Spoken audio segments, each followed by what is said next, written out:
Hello, welcome to Pet Sitter Confessional, an open and honest discussion about life as a pet sitter. Thank you to Pet Sitters Associates for making today possible and our amazing Patreon supporters for helping us financially every month by contributing whatever they feel comfortable with. They found value in the show, and if you get value out of the show and want to know how you can support us, you can go to petsitterconfessional.com/support. If you've been with us for the past few months, you know that we have been painting our house, and we are still neck deep in that repainting process. Every room is going to get a fresh coat of paint, and it has been a lot, from just picking the colors to implementing the plan, realizing that we need to have caulk in places and scrape paint in other places. The taping and the prep work takes about 3 times as long as we thought it was going to, and with the actual painting with the roller and the brush, it's taking a long time. Yeah, well, and with this, not just the prep work, but then there's also all of the tools, the things we've had to buy and accumulate through this. So we had to learn about rollers, learn about handles, learn about which kind of extension poles that we'd need. And we actually just had to buy yet another ladder so that we could paint our staircase, so our ladder collection continues to grow. The tools that we've bought have really allowed us to tackle this project with a lot of confidence. And then we can do the work not just quicker, but really well. I think it's important to note that buying a tool doesn't make you instantly an expert. By no means. I'm still really bad at painting. You still have to learn how to use these things and learn them well.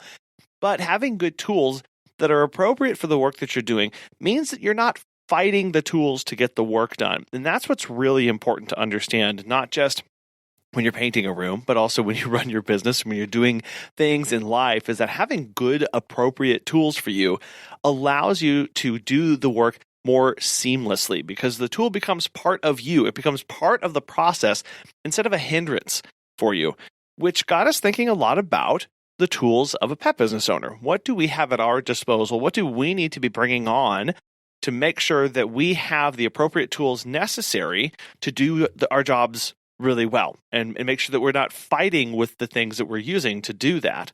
And so today we want to talk about behaviors and attitudes that we need as pet business owners to do our jobs well. These are foundational habits everyone will use at some point, and they're really places to build off of on your journey as a pet business owner.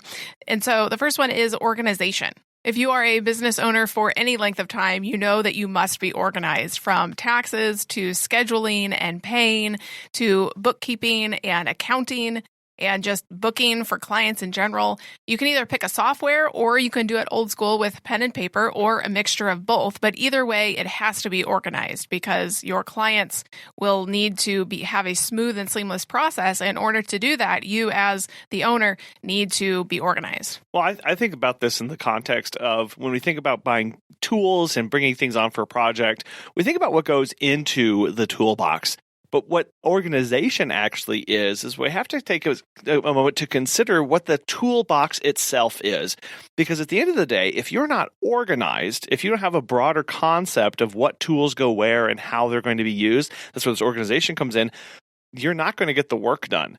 Basically asking, is the toolbox itself, is the organizational system that you want to put in place, is it right for the work that we're doing and the way that we work? So like the tools that you always use, the hammer, the saw, the drill, those go on top. And then the ones that you use down below are the ones that you don't use as much. Right. Well, and I was actually just in Lowe's, big surprise here. Again, it's the aforementioned painting process. And they have all of these insane toolboxes that are almost as complicated as flying a spaceship. And I know I don't need those toolboxes. It's the same thing in our businesses. There are softwares and systems out there that will basically make you breakfast if you want, but not everybody needs or wants those kind of things. So really understanding, what is your business doing right now? How is it operating? Where do you want to go? And then ask yourself, what is your workflow in your business? Where are your pain points? So that when you go seeking for a solution, because I see a lot of people ask this, what's the best software? What's the best organizational system? What's the best process for this?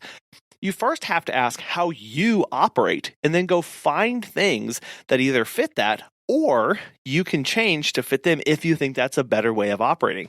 But just gluing, and trying to put organizational processes in and around you isn't going to work if that's not how you work. If you're truly a pen and paper kind of person, trying to throw everything in it and make it digital, while that may seem appealing, if your brain needs to see things written out and outlined, if you need to see that physicality, having a purely electronic system will be detrimental to you and how you run your business. I think a lot of questions that we ask of others, we really need to internalize and first ask more questions of ourselves.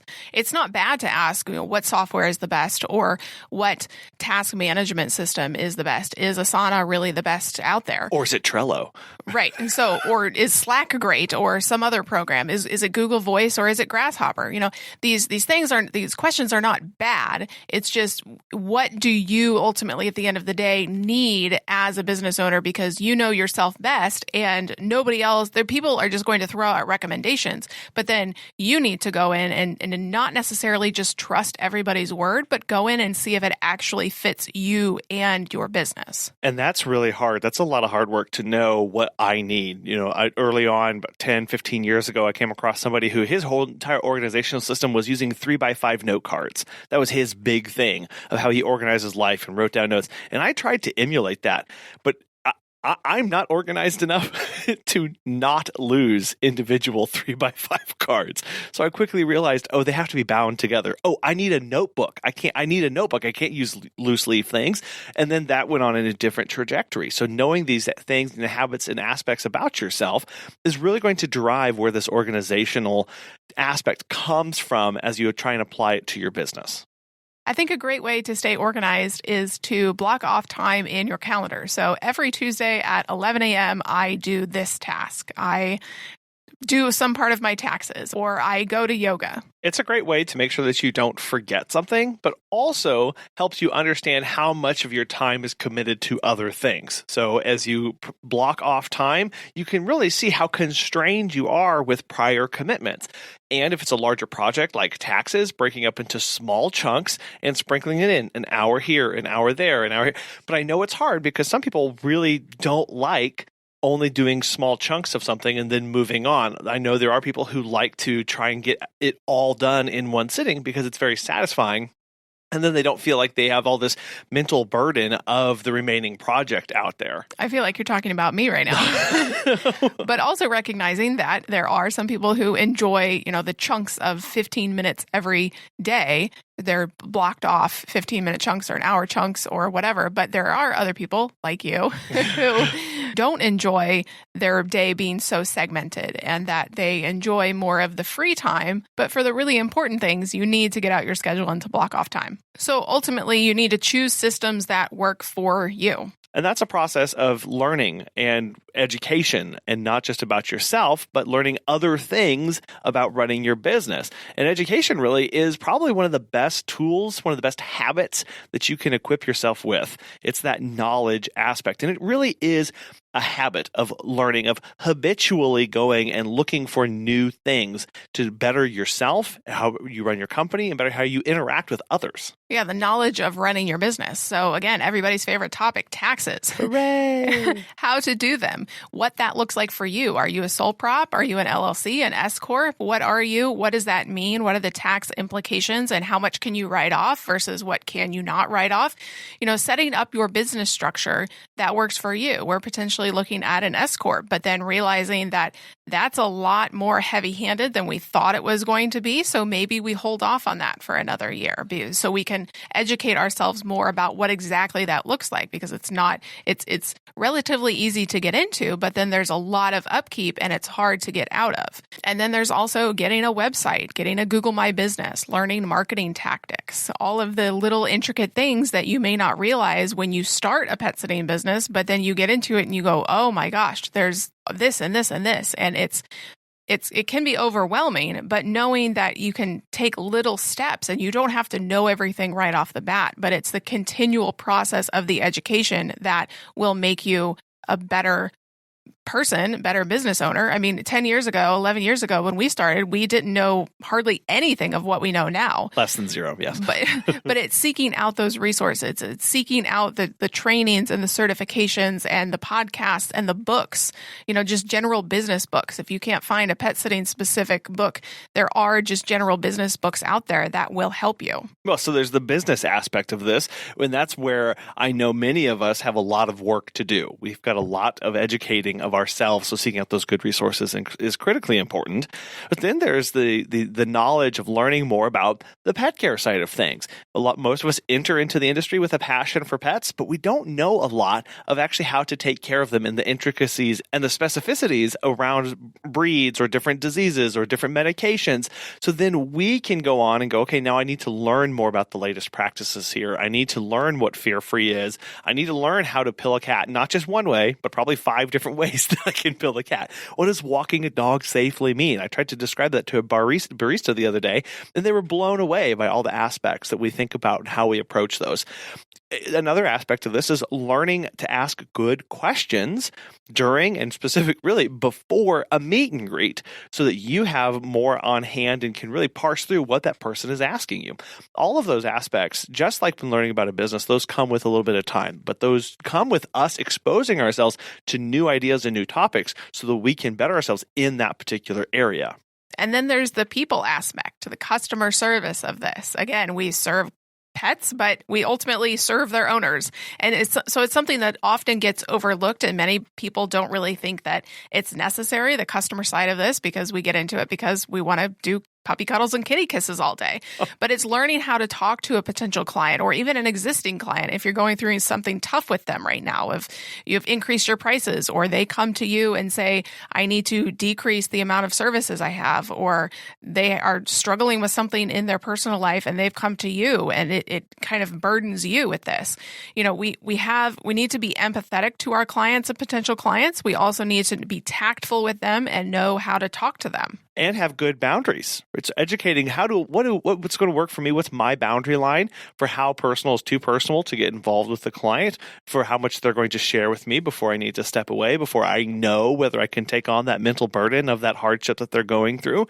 We have to educate ourselves and learn more about ourselves for what we can take on, and then go, okay, how do I need to phrase these things to talk to potential clients or existing clients with their problems or concerns that they have?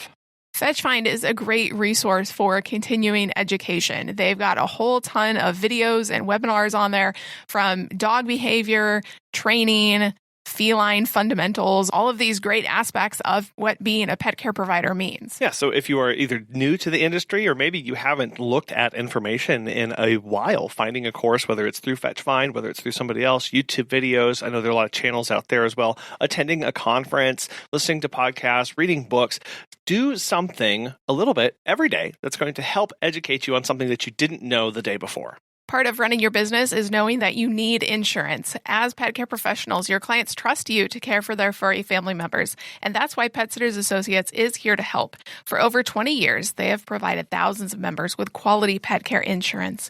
Because you work in the pet care industry, you can take your career to the next level with flexible coverage options, client connections, and complete freedom in running your business. Learn why Pet Sitters Associates is the perfect fit for you and get a free quote at petsitllc.com. You can get a discount when joining by clicking Membership Pet Sitter Confessional and use the discount code Confessional at checkout to get $10 off. Check out the benefits of membership and insurance once again at petsitllc.com. Another great habit of a pet business owner is communication. And we all know, but this is critical because it connects us with clients and potential clients. And it's not just the way that we connect, but how we connect as well, through texting, phone calls, social media, blogging, emails, software, all of that good stuff. It each has their own place, and each are good for communicating communicating certain things and not others. Yeah, communicating very complex, detail-oriented things, not really the best place for a text message or sensitive conversations to have where you do have personal things coming or there is sensitive information that you need to share. Maybe that's not a social media post, but that is an excellent phone call that you need to have. Whatever way you do, making sure you understand what's the appropriate channel that I need to use to share this information and to whom am I sharing that with. Because how you operate your business is going to determine the channels you communicate through. Maybe you don't even do blogs at all. So you are going to use your email list for something else. Or if you don't do that at all, you're going to have much longer Instagram posts or Facebook posts on your social media and understanding what are the limitations that gives you or what advantages do you have in connecting with your audience. And so with that communication, we have to work on honing our marketing. I feel like we talk about this all the time, but knowing who you're talking to, what you're talking to them about, what problems you're solving, it's your marketing messaging. And it's really one of the most powerful tools to keep your business running because you want to connect with a new audience basically every time. New people coming in the door, knowing now who you are and trying to target those people in a different way. We had somebody reach out to us today who's been following us for several months, and I had made a cat post basically saying not every cat is super friendly, and a lot of them take time to warm up, and we take the time and provide different activities and different ways of going about building trust. And he had commented on the post saying, wow, I love this. I'm going to, sign up and start using you guys. And it was I was taken aback because I had seen him like many of our posts over the past few months. But for some reason, the words that we used in the post really spoke to him today. And so he felt the need to finally say, yes, okay, we bridged the gap between the problem that he had and the solution that we offer. Recognizing that people are going to have a certain threshold that you need to meet. And sometimes you don't meet it because they don't see what they're looking for. And that's that trial and error process of really going, to whom am I communicating with right now? When we talk about marketing, we talk about all this stuff, you're having a conversation with somebody. It's a one-sided conversation until they reach back out to you. That's exactly what happened today with our post. We were having a one-sided conversation of telling people about who we are and how we operate and how we can help. Somebody responded. Now we can have a two-way conversation moving forward with that person. But what you put out there to start, think of that as starting the conversation. You're starting a conversation with somebody new. How would you do that? What kind of words would you use? What kind of language would you craft to start a conversation with somebody? And they only typically respond by booking your services or reaching out more inquiries about more information about your business. But really just boiling everything down to, I'm communicating with my messaging. I'm communicating with my existing clients, with my potential clients. I'm communicating with my staff if I have them. I'm communicating with everybody in my little world around me. And I need to make sure that we do that well and represent our business well throughout every day. But that's why social media is so important and so critical, really, to the survivability of your business. Because anybody can post cute dogs and cute cats all day, but it's what do you put in the caption? What do you put in the messaging behind it? If you do blogs, what are you saying in your blogs? Because it really is about connecting. And I think we're going to do another episode on exactly how to craft strong social media messages and really connect with people that you need to be getting in front of. Well, yeah, because remembering at the end of the day, what you choose to post, whether those are videos, whether it's photos, whether it's text, whether it's something edited or whatever you choose to post will determine the clients that are either attracted or repelled about your company and to you. For communicating your marketing message well, I would look at what other industries are doing and how they are implementing marketing frameworks like the Story Brand framework. It can be very easily molded into any type of industry. And so what that really is having your potential client be the hero of the story and at you as the guide, guiding them and helping them solve the problem that they have. And whether it's marketing or just getting better at communicating well during a meet and greet to existing clients or people that you see on the street, it all comes down to practice. practicing not just your talking points, but how you are going to communicate. Where do you put your hands? How do you stand? Are you going to look at somebody in the eyes? You're going to look at them in the forehead. What kind of tone of voice are you going to try and use? What's your style? And how is that going to fit with you personally? That's where all this comes from at the end of the day. Communication, marketing, whether that's directly on social media or to people that you see, is how are you going to do that? And just practicing some of those things will really help you feel a lot more comfortable in those situations. Another essential characteristic of a thriving pet business owner is boundaries, setting them, keeping them, having them.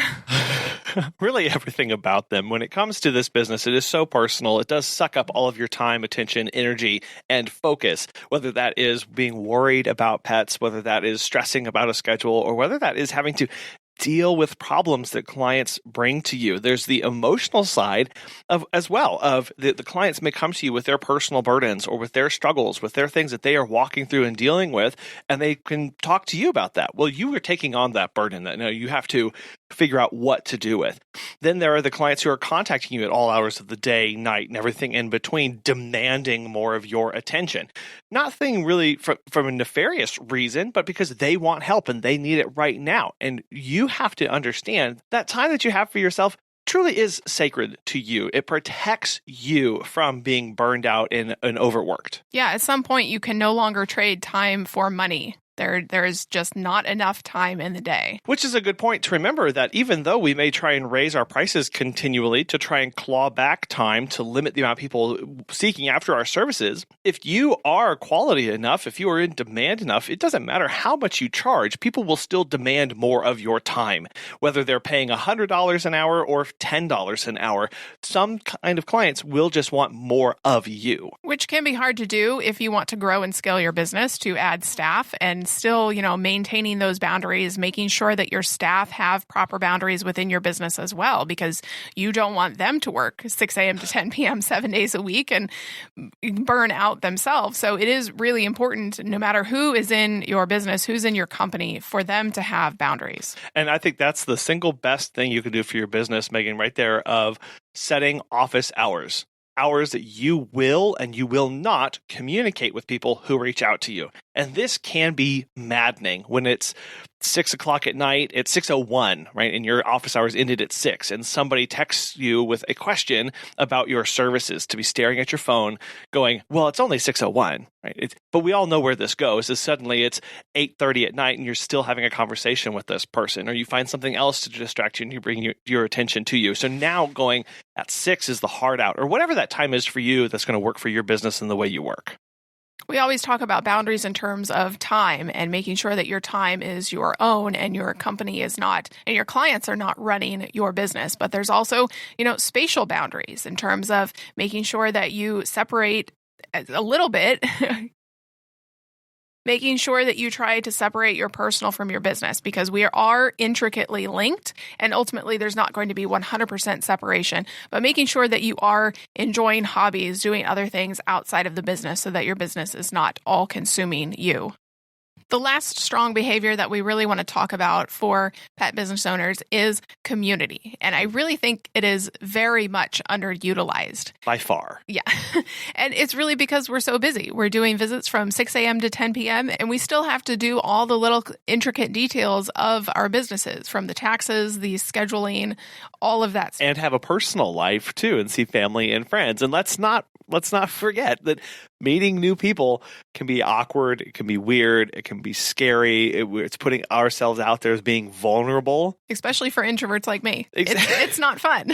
So it's great to have a partner come along and kind of help you through that process. But it is so powerful building community and reaching out to others to have that.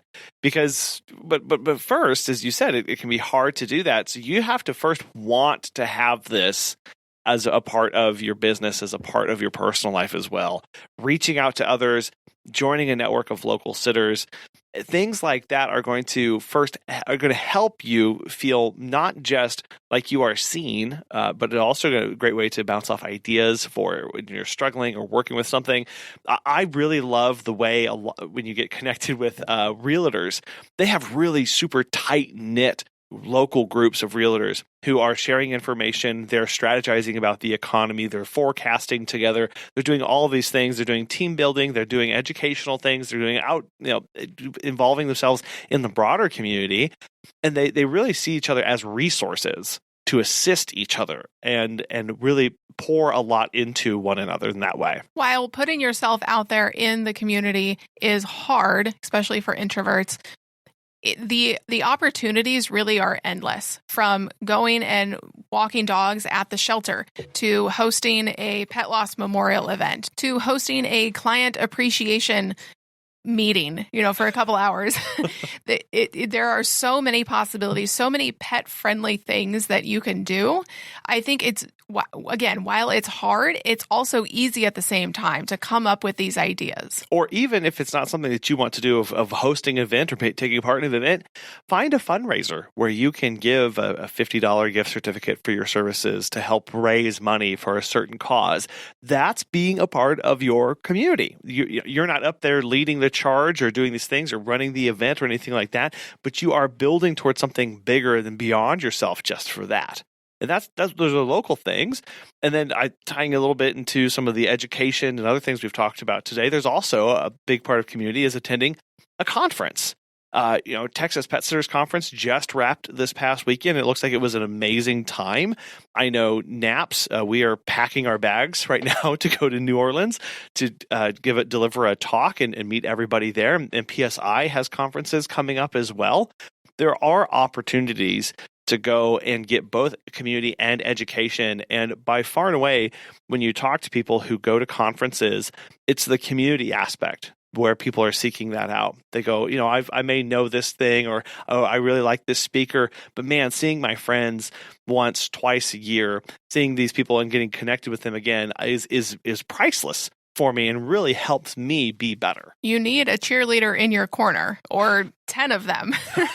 You need to be connected to others going through this crazy thing called running a pet care business. So it may not be, in your local community, but you may have national pet sitter friends or a national network of others. These are just some of the habits that make a thriving pet business owner. If you have other ones that you know of or you implement in your business, we'd love to hear them. You can email us at feedback@petsitterconfessional.com. Thank you so much to today's sponsor, Pet Sitters Associates, and our wonderful Patreons for making today's show possible. Again, if you want to learn more about that, you can go to petsitterconfessional.com/support to learn all of the ways that you can support the show. And we will talk with you next time. Bye.